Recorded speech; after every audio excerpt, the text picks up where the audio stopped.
Hi, welcome back to the channel. You're looking real cute today, by the way. I hope you're doing well. Today we are going to be redecorating my island entrance. And I say redecorating because as you can see, I already have it built. I decorated my entrance for Halloween back in like October or something, and I kind of just left it that way for a while. And then like in December, I was like, you know what? I need to get rid of the Halloween. It's no longer Halloween. It's time to move on. So I took all the Halloween stuff down and it's just kind of looked like this for a little bit. I'd been putting off redecorating because I didn't really have a specific style or aesthetic in mind at the time, at least. But now that I've done a couple of other builds, I feel like I've figured out kind of what I want my island to look like, at least in terms of like a color palette. Anyway, thanks for sitting through that minute-long intro. Let's get into the build. So I'm starting off by removing all of these trees, and fun fact, I actually took all the trees down before I started recording, so I put them back and then started recording so that I could have footage of myself taking them down. I don't know why I'm telling you this, but I am, so you'll just have to forgive me for being vulnerable.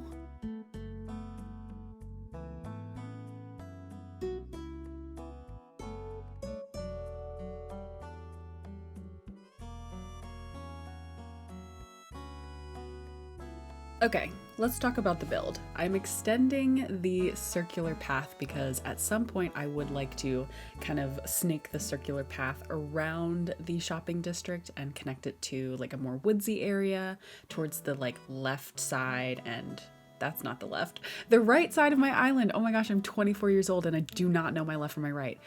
On the right side of my island, I'm planning on putting a woodsy kind of more overgrown area because the rest of the kind of central area is very like paved over, and we have the shopping district and the neighborhood that are all very like, you know, wooden paneled and very symmetrical and stuff. But I'm gonna need a place to put the campsite, and I definitely want the campsite to be more secluded in the woods, and so I'm kind of making the beginning of a path that's gonna head in that direction. I'm probably gonna end up putting the museum over in that area as well. Not 100% sure where I'm gonna be putting the museum. If you watched my house exterior video, you'll know that I was planning on putting the museum where I ended up putting my player character house, but that did not work because the museum is an odd number of spaces and I wanted things to be symmetrical, so I had to table that idea. So I'm thinking about maybe putting the museum like in a more woodsy area, like maybe near the campsite. Like that could kind of make sense. I had this grand plan for like a very noble and dramatic entrance to the museum, but I think that that's not going to work for a couple different reasons. The first is that I'm almost out of staircases. I've already used 6 of them. I used 2 in my shopping district, 2 for the housing exterior, and 2 for the neighborhood. That leaves me with 2 left, which is kind of a bummer because I don't know I don't know how that's gonna work. I may have to rethink my housing exterior build and see if I can make it work with just 1 staircase instead of 2. Just because I feel like I'm gonna need an additional one. I will just have to cross that bridge when I get there. Literally, because I have plenty of bridges left. So maybe I'll just put like fancy bridges instead of inclines. I don't know. I'll figure it out. Listen, while we're talking about this, can I just complain about the myriad of seemingly arbitrary limitations that are placed on the players of this game? I don't understand why we're limited to only 8 bridges and 8 inclines. Like, isn't that kind of a random number? You'd think at least it would be like 10. Like 10 is a pretty like solid number. I don't know why. Like I'm not a game developer. I don't know the limitations that are like placed on development, but that just seems like a weird thing to limit you on. And there's lots of examples like that in this game. Like, I can't place trees near water. I can't place trees too close to the cliffs. Like, why? Tell me why, you know? Like, I know that there's hacks to get around it. I've seen videos of people being like, oh, this is how you can place trees closer to water or place trees on the edge of the cliffs. So like, it's possible within the game. So why can't I do it? I feel the same way about decorating the inside of my house. Like, you can put things wherever you want and you can kind of like go into God mode and like put things wherever you want. why can't I do that outside? You know? Like, I can build cliffs with my bare hands. Why can't I just go into God mode and like put a tree exactly where I want it to go? I had such a struggle with that particular issue with this build because I was dealing with a lot of really tight spaces. So there was a lot of times where I had to like terraform out an area of land and build something onto it and then terraform the land away because I couldn't just like stand and put it there. Does that make sense? Like I had to like find like hacky weird ways to put things where I wanted them because I couldn't just like place them like from a magical hand in the sky. That would have been so helpful. That would have saved me literally hours building this. It's fine. I'm fine. I'm not upset about it. Clearly.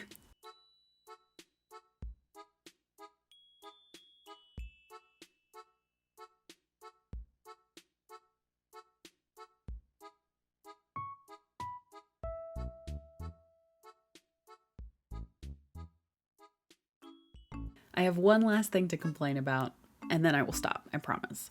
Why can't I buy things in bulk? I had to place so many orders for these potted plants because I didn't have any and I wanted a lot of them because I couldn't place trees. So what's the second best thing? Potted plants, I guess. But I had to like time travel several days just to get enough plants because you can only make 5 orders a day on Nook shopping. Like, in what universe does that make sense? Like, what online retailer would be like, no, you've ordered too many things. We don't want a lot of your money. We only want a little bit of your money.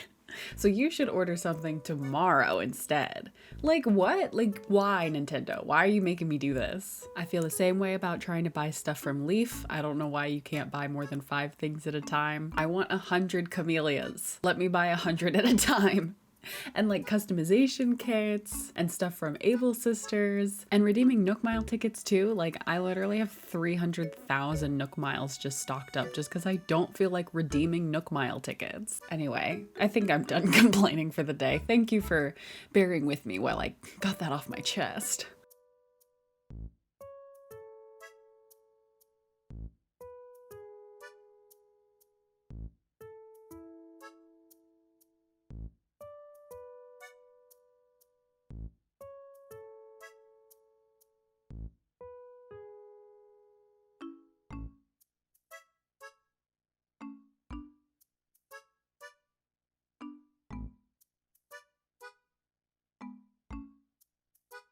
Now that I'm done being a brat, I'm gonna try and switch things up and have a little bit more of a positive attitude for the rest of the video. First of all, if you've subscribed recently, thank you so much for subscribing. We recently just hit 1,000 subscribers, which is kind of crazy. Like I know in the grand scheme of YouTube, 1,000 subscribers isn't like a whole lot, but still 1,000 is a lot of people and it's exciting for me. So I just wanted to take this time to say thank you for subscribing and hanging around and watching my content. I've been getting a lot of positive feedback on these Animal Crossing videos, which is really cool because I've been putting a lot of time and energy into them and I'm really glad that people like them.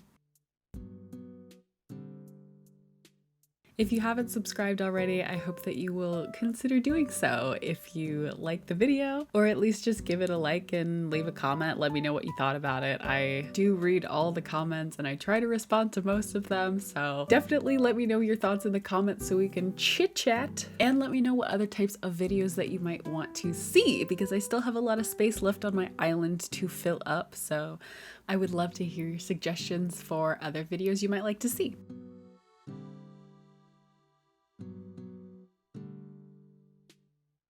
I have had a few people ask me for an island tour and for my dream address. My island isn't 100% done yet, so I was planning on holding off on releasing my dream address and doing a full island tour, but I'm realizing that the snow is gonna melt pretty soon. Like I think it's gonna stop snowing in like the end of February, and I would kind of like to capture the way that my island looks right now with all the like snow and everything. And I think the camellias are gonna be switched out for the next seasonal shrub, whichever that is. So I would like to capture the way that my island looks right now because I know as soon as the snow is gone, it is gonna look very different. So I think probably my next Animal Crossing video will be some type of a maybe a work in progress island tour or like a mini tour or something, just so I can show you guys like what I've got going on right now. And then maybe I'll do like a full tour later on, maybe in the summer when my island's actually complete, because it's not going to look like this for much longer. I do time travel a little bit, just like a couple days at a time, but I don't do like major time traveling to like keep my island in the same season at all times. Like I've seen a lot of people do that. They're like, oh, this is my fall island, and their island is like perpetually in fall. And I'm like, hell yeah, pop off. Like beautiful. I love it. But I like the seasons. I like the variety. I like the spice. So I'm not going to keep my island in winter forever. So I will definitely do an island tour in the winter before the snow melts so you guys can see what it looks like all put together. So be on the lookout for that. That should be coming maybe in a couple weeks.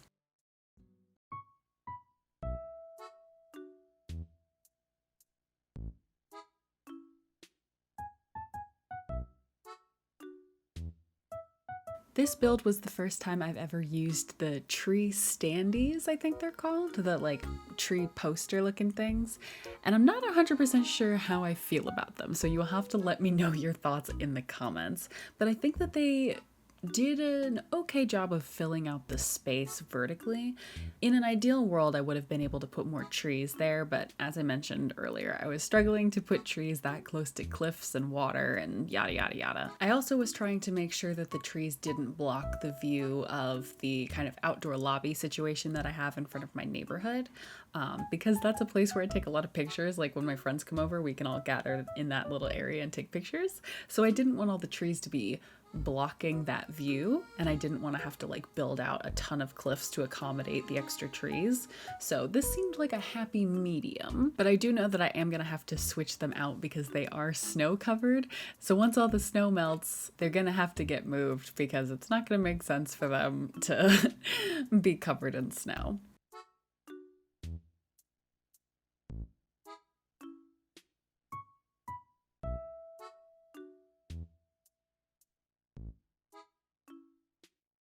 So you can see directly to the right of this cliff that I'm building right now is my shopping district. I built that back in fall, so it had a very autumnal vibe. You can check out the speed build for it. I will leave a link to it somewhere. But with this cliff and with the path directly in front of it, I'm gonna try and connect the more established residential area with the woodsy area that I'm planning on building on the east side of my island. This is basically just a way for me to reconcile the two very different aesthetics that I wanted to accomplish, both the like outdoorsy, woodsy, overgrown, naturey aesthetic, while also having a cute little town and a neighborhood. So it is possible to do two aesthetics at once. I wasn't 100% sure how it was going to turn out, but I really like it, and I hope that you guys like it too, and hopefully it inspires some of you to do more than one look and switch things up. You don't have to just stick with one aesthetic. You could do multiple aesthetics, or you could not have an aesthetic at all and just do whatever you want. Because at the end of the day,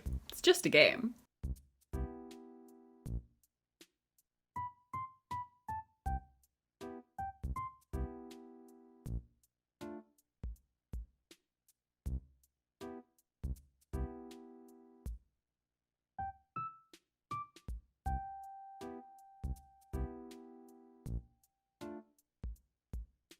So here is the final walkthrough of my entrance build, and I gotta say I am totally obsessed with how colorful this is.